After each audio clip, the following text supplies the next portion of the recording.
পরিস্থিতি অনুযায়ী বদলানো পৃথিবীর নিয়ম। তবে যে তোমার পরিস্থিতি দেখে বদলে গেছে তাকে কখনো নিজের ভেবো না। লবণের মতো অনন্য হওয়ার চেষ্টা করুন, যার উপস্থিতি বোঝা না গেলেও অনুপস্থিতি সব কিছু স্বাধীন করে দেয়। কাউকে অসম্মান করতে গেলে শিক্ষার দরকার পড়ে না, কিন্তু কাউকে সম্মান করতে গেলে শিক্ষার দরকার পড়ে। সবার আগে যে ক্ষমা চাইতে পারে সে সব থেকে বেশি সাহসী। সবার আগে যে ক্ষমা করতে পারে সে সব থেকে বেশি শক্তিশালী। আর সবার আগে যে ভুলে যেতে পারে সে সব থেকে বেশি সুখী। বিষের থেকেও বিষাক্ত হয় তারা যারা প্রয়োজন ছাড়া কথা বলে না।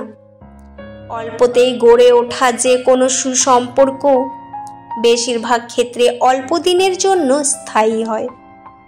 3 জায়গায় সবসময় লজ্জা করতে নেই: খাবার খেতে বসে, ডাক্তারের কাছে গেলে, পড়াশোনা করার সময়। ছেড়ে যাওয়ার সিদ্ধান্তে যে অটল তার কাছে নিঃস্বার্থ ভালোবাসাটাও একটা অভিনয়। সেই মানুষটাকেই ভালোবাসা উচিত যাকে ভালোবাসলে মনের ভেতর মানসিক সুখ খুঁজে পাওয়া যায়। কাটার থেকে বাঁচার জন্য যেমন পায়ে জুতো পরা উচিত, সারা পৃথিবীতে কার্পেট বিছানোর কোনো দরকার নেই। ঠিক তেমনি যদি তুমি শান্তি চাও, নিজেকে বদলানো উচিত, অপরকে নয়।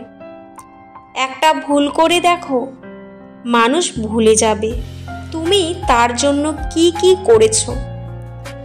কারো সাথে হঠাৎ কথা বলা বন্ধ হয়ে যাওয়া আর দম বন্ধ হয়ে যাওয়ার মধ্যে কোনো পার্থক্য নেই। সেটা হোক কোনো প্রিয় বন্ধু বা ভালোবাসার মানুষ। যারা বেশি মিষ্টি মিষ্টি কথা বলে পেছন থেকে তারাই কিন্তু আগে ছুরিটা মারে।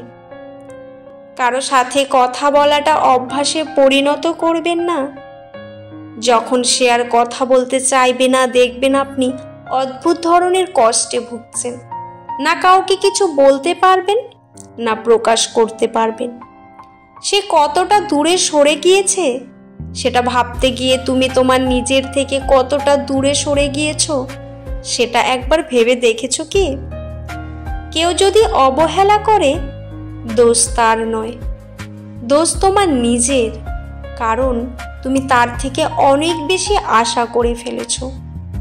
মানুষ কল্পনাতেই বেশি সুখী। মাঝে মধ্যে সব বুঝেও না বোঝার ভান করে চুপচাপ সহ্য করতে হয়। সবসময় চিৎকার করে রাগ দেখিয়ে প্রতিবাদ করতে নেই। কখনো কখনো অভিমান দিয়ে চুপচাপ করে সরে গিয়ে বুঝিয়ে দিতে হয় কি খুঁজতে গিয়ে তারা কি হারিয়ে ফেলেছে। অতিরিক্ত আপন হতে যাবেন, দুঃখ ছাড়া কিছুই পাবেন না। সাইকোলজি বলে, যদি কেউ তুচ্ছ বিষয়ে অনেক হাসে তাহলে সে ভিতর থেকে খুব একা। যদি কেউ অতিরিক্ত ঘুমায় তাহলে সে অসুখী। যদি কেউ খুব কম কথা বলে এবং যেটুকুই বলে খুব দ্রুত বলে তাহলে সে কিন্তু কিছু গোপন করছে। যে কাঁদতে পারে না সে দুর্বল প্রকৃতির। যদি কেউ অস্বাভাবিকভাবে খাবার খায় তাহলে সে কোনো মানসিক চাপে আছে। যদি কেউ একটুতেই কেঁদে ফেলে তার মানে সে খুব নিরীহ এবং কোমল হৃদয়ের।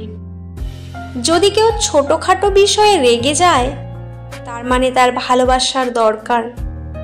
নিজেকে এমনভাবে তৈরি করো যে তোমাকে ছেড়ে চলে গেছে সে একদিন তোমার জীবনে ফিরে আসার জন্য প্রার্থনা করবে। মা মানেই ভালো খাবারটা নিজে না খেয়ে আমাদেরকে দেয়। জ্ঞানের পরিচয় কর্মে আর বোকার পরিচয় তর্কে।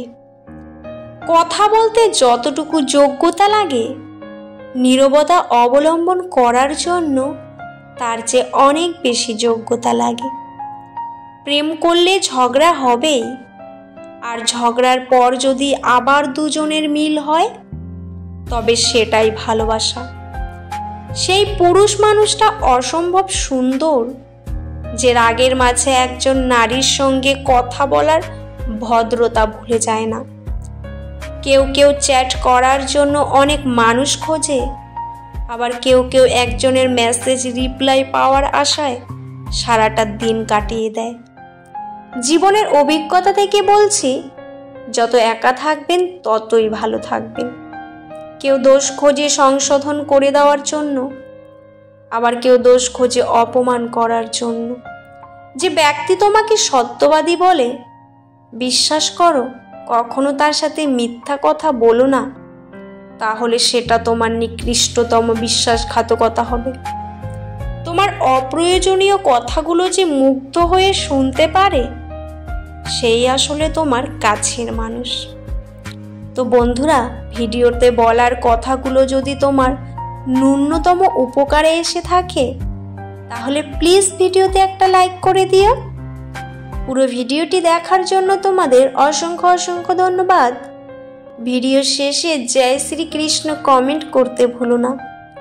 সবাই ভালো থেকো, সুস্থ থেকো আর নিজেদের যত্ন নিও। আবার নতুন একটি ভিডিও নিয়ে আসবো। তোমরা যারা নতুন আছো, চ্যানেলটি প্লিজ সাবস্ক্রাইব করে পাশে থাকা বেল আইকনটি প্রেস করে দিও।